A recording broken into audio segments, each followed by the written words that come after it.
Адамның ең қымбат қазыналарының бірі көңіл. Біздің бейбітшіл дінімізде жұмақтың кілтін іздеуді, адамның көңілін табудан бастау керек дегенде тамаша сөз айтылады. Байқап отырсаңыз, көңілдің бағасына ештеңе жетпейді екен. Баяғыда бір кісі содыр мінезді ұлына бір уыс шеге беріп, достарыңмен жанжалдасып қалған сайын мына тақтайға бір шегеден қақып отыр деп тапсырыпты. Әкесінің тосын талабын қызық көрген баласы айтылған сөзді орындауға кіріседі.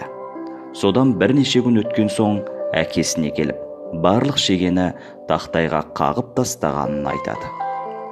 Енді балам, бүгіннен бастап сол достарыңмен татулас, бірақ татуласқан әр күнің үшін тақтайдан бір шегеден суырып алып тастап отыр, дейді әкесі.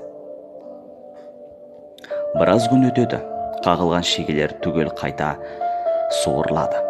Сонда әкесі баласын тақтайдың алдына ертіп әкеліп, балам, жарайсың депті. Алайда мына тақтайға жақсылап қарашы. Сен одан шегелерді суырып тастасаң да тақтай әуелгі таза, тегіс қалпында қала алмады. Адам көңілі де сондай. Ренжіген сәтте айтқан жаман сөздерің көңілде мына шегелер тәрізді шұрық тесік із қалдырып отырады деген екен.